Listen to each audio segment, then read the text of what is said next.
Et recoucou, me revoilà, toujours en train de balader, toujours dehors. Je vais vraiment le prendre en fait ce micro quand je vais balader, comme ça au moins je suis sûre qu'il y aura un bon son. J'étais en train de parler avec une amie, puis on parlait du fait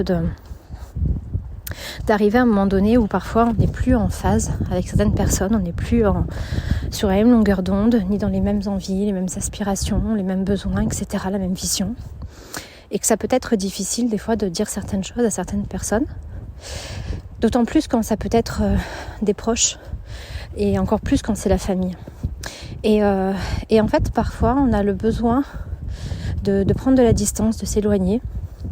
Et ça peut être éphémère, quelque temps, comme ça peut être un peu plus long. Puis il y a des moments où cet éloignement, cette distance ne sert plus et qu'il faut couper. Alors on peut le faire de différentes façons, comme on peut à un moment donné décider de couper, de pas expliquer, de partir, etc. Chacun décidera de le faire à sa façon.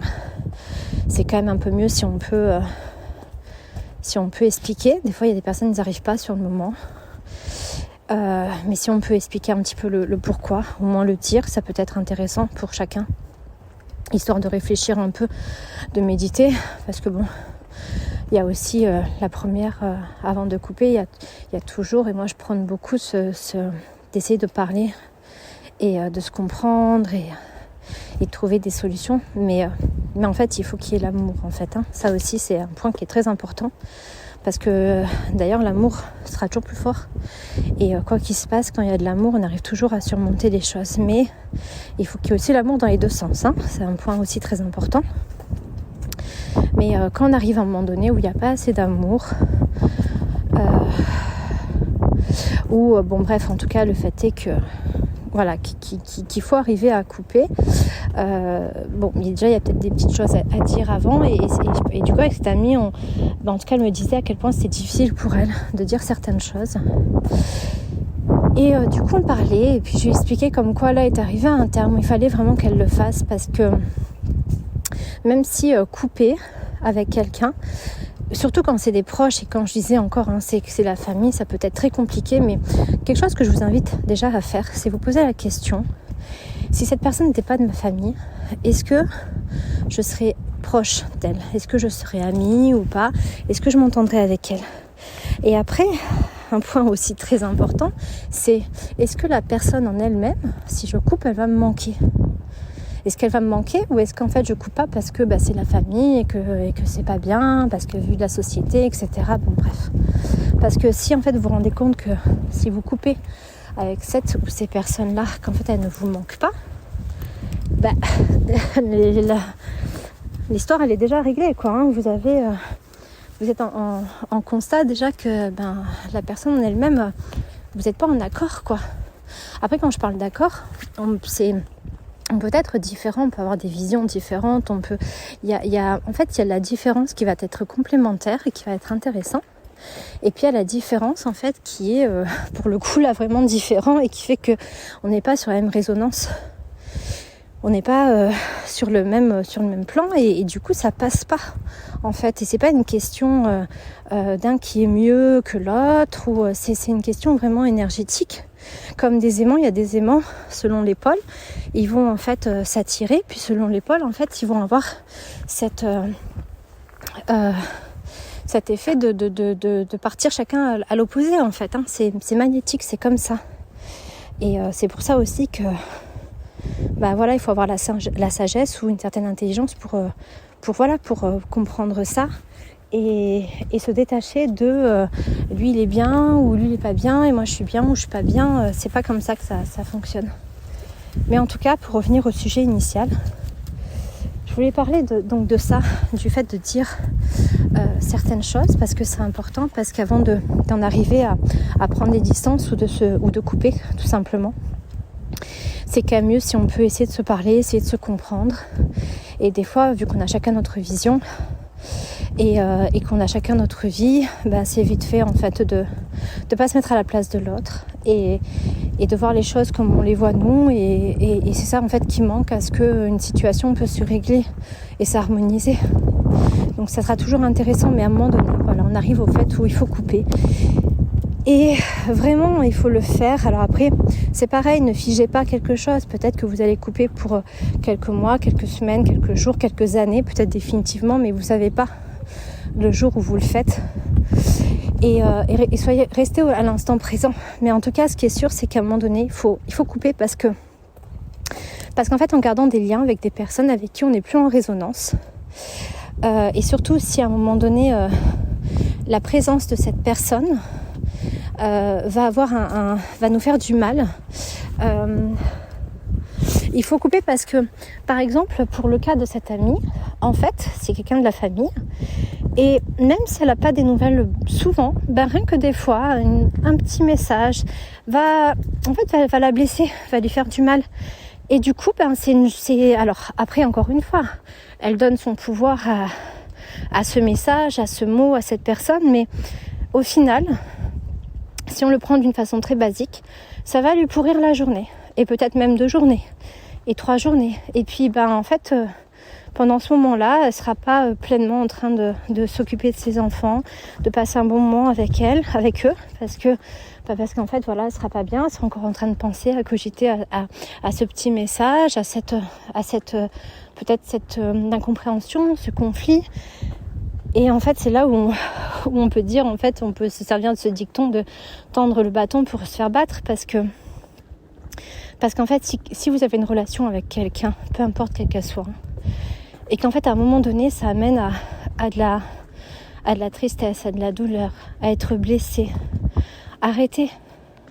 Vraiment, aimez-vous assez pour arrêter, parce qu'en fait, cette personne-là, à un moment donné, elle va vous toucher, à moins de vraiment reprendre votre pouvoir et vraiment de ne plus d'être en quelque sorte indifférent. Bonjour, je suis en train de marcher, donc je croise quelqu'un. Donc, à moins de vraiment ne plus... que ça coule, en fait, et de ne plus être touché par ça. Mais après, à se poser la question aussi de... Soit c'est qu'on a vraiment fait un sacré travail et qu'on est très très bien, et tant mieux. Ou soit c'est qu'en fait, on continue à côtoyer des personnes. Et c'est pareil, des fois, on peut croire que c'est bon, ça coule sur nous, on n'est plus touché. Mais en fait, on s'est juste bien blindé et créé une grosse carapace qui fait que ça me donne l'impression de ne pas être touché, mais qu'en fait, juste, allez, on le met sur le côté, on le met de côté, puis un jour, ça va exploser.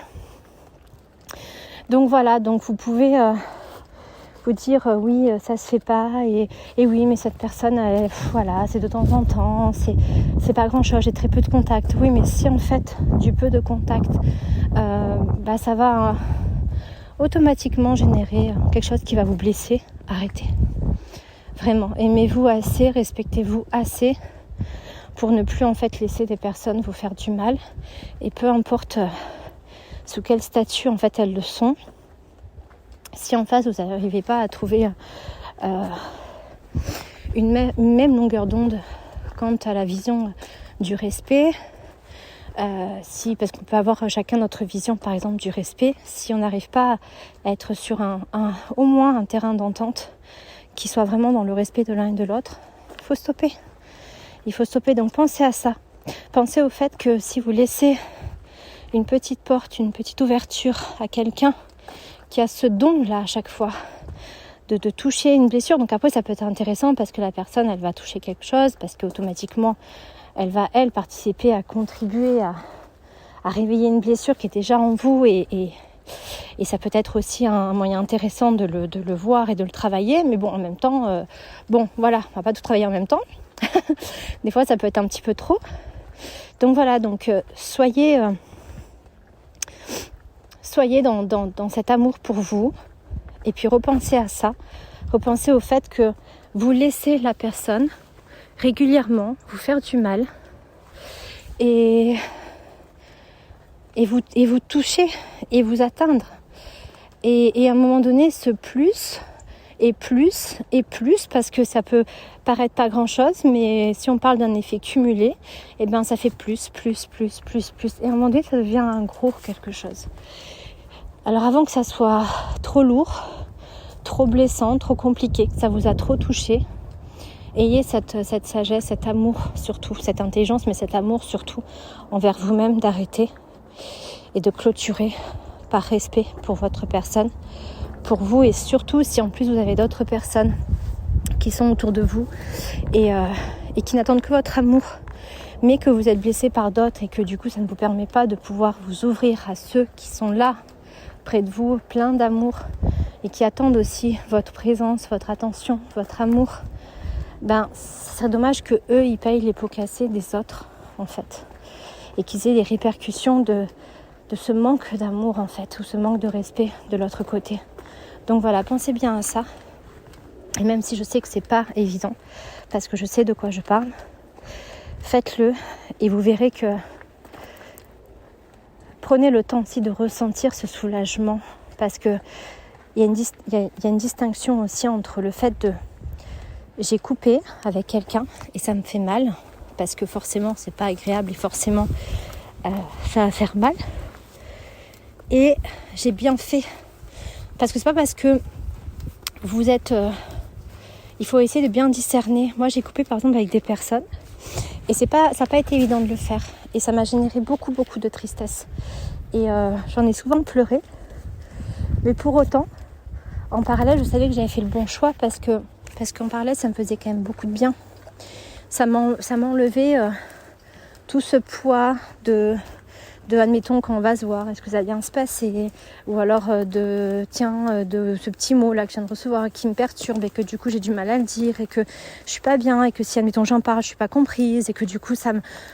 Bref, toutes ces petites choses là, faites bien la distinction entre je suis triste parce que c'est aussi quand quoi que ce soit qu'on va couper dans notre vie, il y a un petit deuil à faire, c'est normal, c'est comme ça. Et automatiquement ça génère de la tristesse. Donc ça il faut savoir le voir, il faut aussi prendre le temps de le vivre, parce que c'est normal, c'est important. Mais ne pas confondre avec le fait qu'on est triste et du coup ça veut dire qu'on a fait le mauvais choix et qu'on n'aurait pas dû, parce que non, ça n'a rien à voir. Strictement rien à voir. Et si vous prenez le temps de ressentir ça, vous allez voir que ok, c'est vrai, là je suis triste, je suis pas bien, mais si je suis honnête avec moi, c'est vrai que c'est mieux. Et faites-vous ce cadeau, parce que à chaque fois vous clôturez avec quelque chose, ça, son nom l'indique en fait, vous fermez quelque chose, et vu que le vide, le rien n'existe pas quand vous fermez, quand vous clôturez quelque chose, ça laisse la place à l'ouverture d'un autre, au renouveau d'une autre chose. Donc c'est la possibilité toujours, surtout quand vous faites des choix comme ça, quand vous avancez dans votre vie, que vous vous affirmez, que vous vous choisissez, que vous vous positionnez, à chaque fois en fait ça va émettre une énergie de vous à l'univers qui va dire ok, ça y est, elle est prête en quelque sorte. Alors là je vous le fais comme je pourrais vraiment le simplifier et le transmettre aux enfants, mais comme ça moi vous comprenez, parce qu'après niveau vibratoire énergétique c'est encore autre chose. Mais si voilà, on peut le faire d'une façon un peu sous la forme d'une métaphore, ça voilà, quand on s'affirme comme ça, on émet une vibration, ok ça y est, là elle est prête, elle veut ça, ok, et on va lui apporter ça, et là vous allez recevoir ce que vous avez envie en fait. Donc c'est sûr que c'est pas évident, et beaucoup de personnes attendent d'avoir avant de quitter quelque chose, avoir, parce que c'est difficile, surtout selon le contexte dans lequel on est, de peut-être se retrouver seul. C'est difficile, mais il faut savoir le faire, parce que normalement tant que vous quittez pas quelque chose, ça va être un petit peu compliqué d'avoir. Ça peut arriver mais en règle générale c'est quand on stoppe, et que du coup on se met vraiment en position de c'est bon, ok, là je suis prête, ou je suis prêt à recevoir, et qu'on reçoit. Donc voilà, j'espère que ce petit message vous aura parlé, va vous aider. N'hésitez pas à l'écouter, le réécouter, d'y méditer un petit peu, de vous poser les questions comme je vous les ai dites là. Et puis surtout, j'espère que ça vous aidera. Je vous souhaite de passer une très belle journée, je vous embrasse.